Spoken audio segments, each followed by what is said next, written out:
Biology के इस discussion में स्टडी पॉइंट संजीत पर आपका स्वागत है।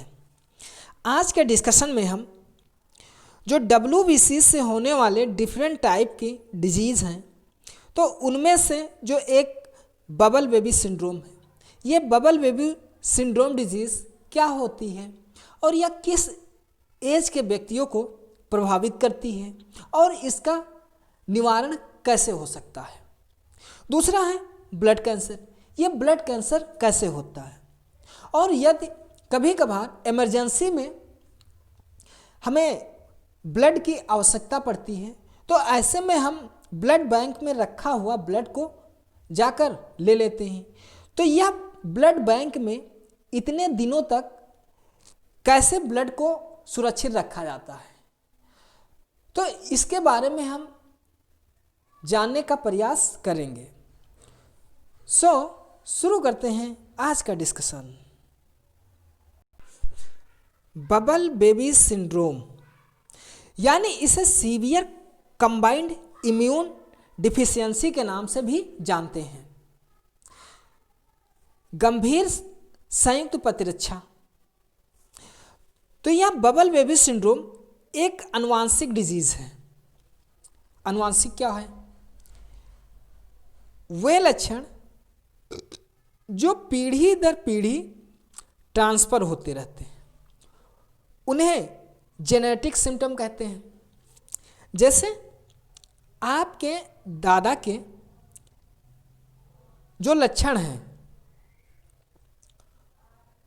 वे लक्षण आपके पिता में आए, पिता से लक्षण वही आप में आ गए। तो ये लक्षण जेनेटिक्स रूप से ट्रांसफ़र होते रहते हैं पीढ़ी दर पीढ़ी। तो इसी तरीके से जो रोग हैं, ये भी एक पीढ़ी से दूसरी पीढ़ी में ट्रांसफ़र होते रहते हैं, इसलिए इन्हें आनुवांशिक रोग कहते हैं। तो जो बबल बेबी सिंड्रोम है, एक तरीके का जेनेटिक डिजीज़ है। तो इस रोग में जो शरीर में उचित जीन्स के अभाव के कारण एडेनोसिन डाईएमाइस एंजाइम का उत्पादन नहीं हो पाता है और ऐसी स्थिति में जो शरीर की T एवं B लिम्फोसाइट्स हैं, इनका अभाव होता हुआ चला जाएगा। तो जब शरीर में उचित जीन के अभाव के कारण एडेनोसिन डाईएमाइस एमाइनेज एंजाइम का उत्पादन नहीं होगा, जिससे ये T एवं B लिम्फोसाइट्स शरीर में जो ब्लड है, ब्लड में RBC एवं WBC पाई जाती हैं। तो RBC का काम क्या है? RBC का काम है शरीर की जो अन्य समान सेल्स हैं, उनको ऑक्सीजन पहुंचाने का कार्य RBC के द्वारा किया जाता है। ब्लड के माध्यम से ऑक्सीजन पूरे शरीर में पहुंचा दी जाती है और WBC व्हाइट ब्लड कार्पोसेल्स, श्वेत रक्त कणिका। श्वेत रक्त कणिका शरीर को विभिन्न तरीके के संक्रमणों से ये प्रतिरक्षा प्रदान करती है। तो WBC के डिफरेंट प्रकार हैं, तो उनमें से एक है लिम्फोसाइट्स। जो लिम्फोसाइट सेल होती हैं, ये दो तरीके की होती हैं,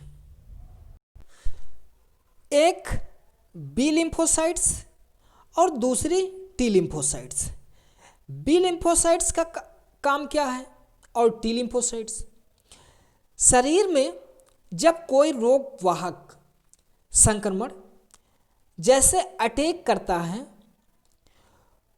तो T लिम्फोसाइट्स एंटीजन के आधार पर इसको पहचान लेती है कि यह हमारे शरीर की कोशिका नहीं है, कोई दूसरी कोशिका है।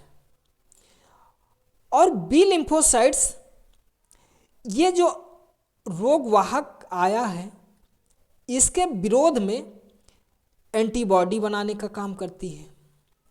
तो जब शरीर में एंटीबॉडी डेवलप हो जाती है तो हमारा शरीर इस रोगवाहक के प्रति प्रतिरक्षित हो जाता है, जिससे बीमारी नहीं होती। तो जब डीएमाइनेज एंजाइम का उत्पादन नहीं होता है तो उसके कारण टी एवं बी लिम्फोसाइट्स ये डेवलप नहीं हो पाती हैं। टी एवं बी लिम्फोसाइट्स कहाँ डेवलप होती हैं? ये कोशिकाएं जो बोन मैरो है, जिसे अस्थिमज्जा कहते हैं, ये हड्डी हुई, हड्डी का जो बीज वाला खोखला पार्ट होता है उसी को बोन मैरो कहते हैं, अस्थिमज्जा। तो इसी में ये WBC डेवलप होती है। और यह जो बीमारी है छोटे बच्चों में होता है। जब टी एवं बी लिम्फोसाइट्स का अभाव होगा उसके कारण विभिन्न तरीके के संक्रमण शरीर पर अटैक करेंगे।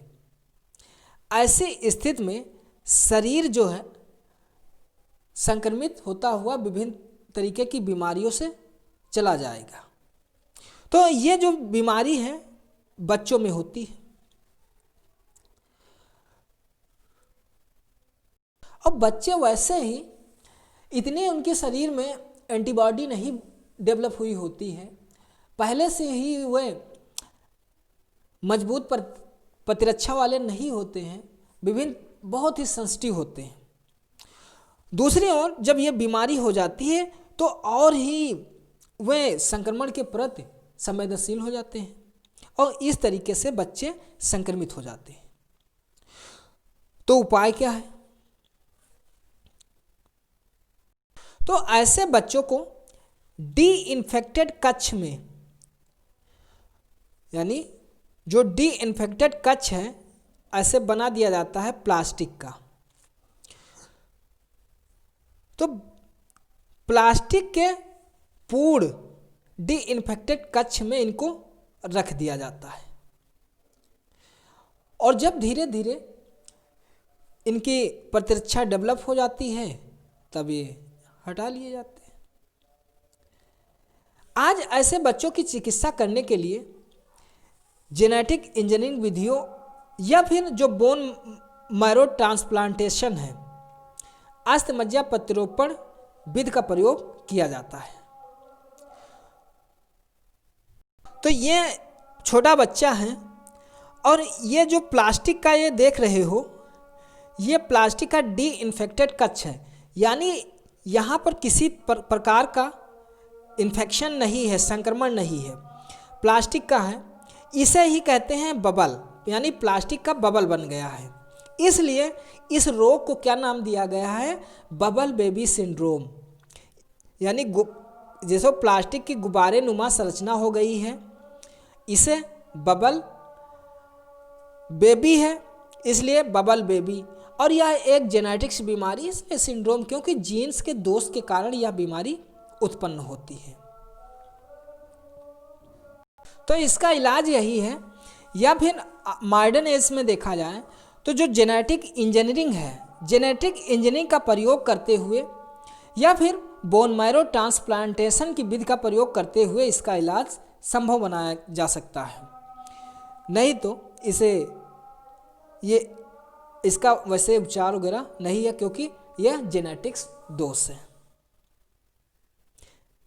इस फिगर में आप देख सकते हो पूर्ण तरीके से ये प्लास्टिक का कच्छ बना हुआ है, ये डी इन्फेक्टेड है, संक्रमितहीन है और इसी में यह बेबी है, सेफ है, क्योंकि यह यहाँ पर किसी तरीके का संक्रमण नहीं है।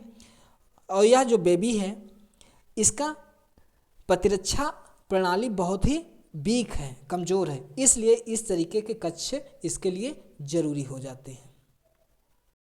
नेक्स्ट है ल्यूकेमिया या फिर ब्लड कैंसर। ल्यूकेमिया जिसे ब्लड कैंसर के नाम से भी जानते हैं। तो इस रोग में जो WBCs हैं, WBCs की संख्या बढ़ती हुई चली जाती है। वैसे सामान्य में WBCs की संख्या कितनी होती है? 6000 से 9000 के बीच में होती है।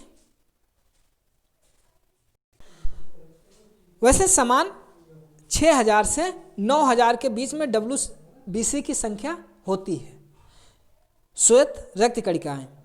लेकिन क्या है कि इनकी संख्या बढ़ती हुई चली जाती है और ये मैच्योर नहीं होती हैं, अपरिपक्व होती हैं। इस कारण रोग प्रतिरोधक क्षमता प्रभावित हो जाती है। यानी WBCs परिपक्व नहीं होती हैं, तब ये पूर्ण तरीके से, जैसे हमें एंटीबॉडी चाहिए उस तरीके से हमारी जो प्रतिरक्षा प्रणाली है उसको ये डेवलप नहीं कर पाती और इस तरीके से रोग प्रतिरोधक क्षमता हमारी प्रभावित हो जाती है। और जो RBC और प्लेटलेट्स हैं, प्लेटलेट्स क्या होती हैं, इनकी हम नेक्स्ट वाले जो लेक्चर है उसमें हम डिस्कशन करेंगे कि प्लेटलेट्स क्या होती हैं। तो RBC और प्लेटलेट्स के अनुपातिक कमी के कारण एनीमिया, यानी RBC की कमी, RBC काम क्या है? बॉडी में जो ऑक्सीजन है, समान कोशिकाओं को ऑक्सीजन प्रोवाइड कराना। और जब इसकी कमी होगी तो एनीमिया, एनीमिया ब्लड की कमी, तो एनीमिया अथवा रक्त अल्पता जिसे ब्लड की कमी कहते हैं, और रक्त स्राव एवं बुखार के लक्षण उत्पन्न होने लगते हैं। इसे क्या कहते हैं? ल्यूकेमिया या ब्लड कैंसर कहते हैं। जब WBCs की संख्या बढ़ने लगती है लेकिन ये मैच्योर नहीं होती हैं, अपरिपक्व अवस्था में होती हैं, इसी कारण हमारी रोग प्रतिरोधक क्षमता प्रभावित हो जाने लगती है। जब RBC और प्लेटलेट्स की अनुपातिक कमी होती है तो इनकी कमी के कारण एनीमिया या फिर रक्त अल्पता, ब्लड की कमी व रक्तस्राव एवं बुखार आदि विभिन्न तरीके के सिम्टम्स उत्पन्न होने लगते हैं। तो ऐसे में इस ल्यूकेमिया या ब्लड कैंसर का इलाज फास्फोरस 32 या कोबाल्ट 60 इन रेडियोधर्मी समस्थानिकों का प्रयोग करते हुए इलाज संभव बनाया जा सकता है। या फिर हम जो अस्थमज्जा पर प्रत्यारोपण कर सकते हैं जिसे बोन मैरो कहते हैं। तो इस तरीके से जो ब्लड कैंसर है या ल्यूकेमिया जिसे कहते हैं का इलाज संभव हो सकता है। नेक्स्ट है ब्लड बैंक। ब्लड बैंक क्या है? जहाँ पर ये ब्लड को स्टोर करके लंबे टाइम के लिए रखा जाता है और आवश्यकता पड़ने पर हमें उपलब्ध हो जाता है, तो वो ब्लड बैंक कहलाता है। ब्लड बैंक में रक्त को सुरक्षित रखने के लिए उसमें सोडियम साइट्रेट या फिर इसे EDTA ethyl diamine tetraacetate, ethyl diamine tetraacetate का मिश्रण मिलाया जाता है। यह रक्त से आखिर ये जो सोडियम साइट्रेट या EDTA है इसको क्यों मिलाया जाता है? इसको ब्लड में स्टोर करने के लिए इसलिए मिलाया जाता है कि यह जो ब्लड का कैल्शियम आयन है, कैल्शियम आयन को यह हटा देता है, जिससे जो ब्लड जम जाता है, ब्लड का थक्का नहीं जमता है। तो इसीलिए सोडियम साइट्रेट का मिक्सचर मिलाया जाता है। रक्त में फिर जो ग्लूकोज है, ग्लूकोज या फिर डेक्सट्रोज, ग्लूकोज क्या है? जो हमारी कोशिकाएं हैं, कोशिकाएं ऊर्जा, कोशिकाओं को ऊर्जा चाहिए, तो ऊर्जा किससे प्राप्त करती है? यानी जो हम खाते हैं वो पाचन क्रिया के द्वारा हमें एनर्जी मिल जाती है। लेकिन जो ब्लड की आरबीसी हैं, आरबीसी ये ओनली ऐसी कोशिकाएं हैं जो ऊर्जा ग्लूकोज से लेती हैं। तो ब्लड में इनको एनर्जी देने के लिए ग्लूकोज या फिर डेक्सट्रोज की मात्रा मिलाई जाती है, जिससे भंडारित किए जाने के दौरान आरबीसी ऊर्जा प्राप्त करती रहे। इस समय ब्लड बैंक में रक्त को सुरक्षित करने के लिए सीपीडीए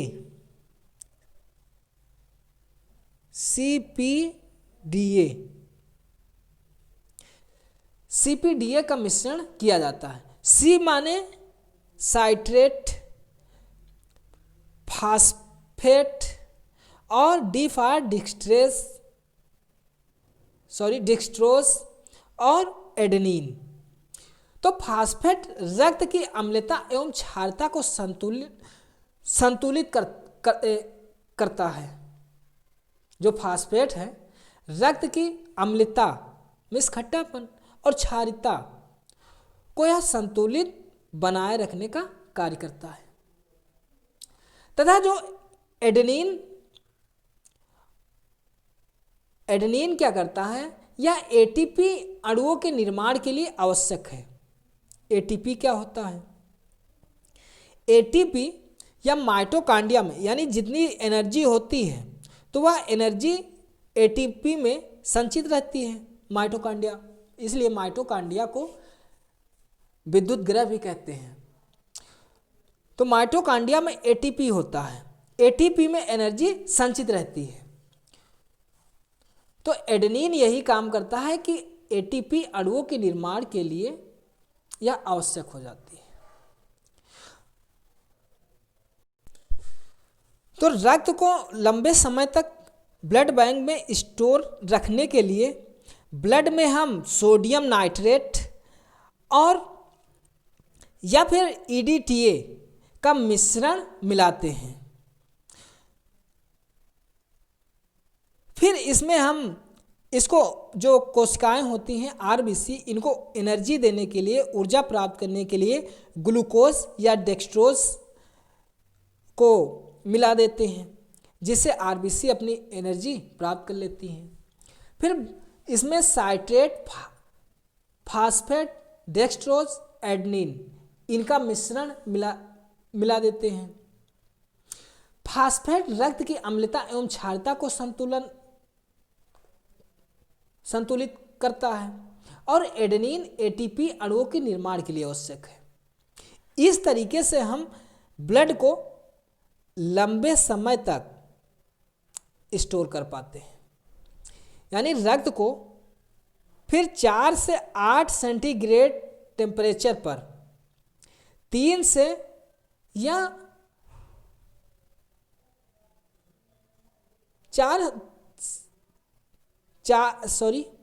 4 से 8 सेंटीग्रेड टेम्परेचर पर 3 हफ्ते के लिए ब्लड को स्टोर किया जा सकता है। या फिर हम क्रायोजेनिक तकनीकों का प्रयोग करते हुए रक्त को 6 महीने के लिए स्टोर कर पाते हैं। क्रायोजेनिक तकनीक क्या है? यानी बहुत ही निम्न ताप पर इसको प्रेशर के साथ, क्रायोजेनिक आगे चैप्टर में आएगा, तो क्रायोजेनिक तकनीक का प्रयोग करते हुए रक्त को हम 6 महीने की अवधि के लिए सुरक्षित कर लेते हैं। तो इस तरीके से जब आवश्यकता पड़ती है हम ब्लड बैंक से जाकर ब्लड को ले लेते हैं। तो आज के लेक्चर यहीं तक। अब आगे नेक्स्ट डे में हम देखेंगे कि ये प्लेटलेट्स क्या होती हैं। तो thank you. Thank you for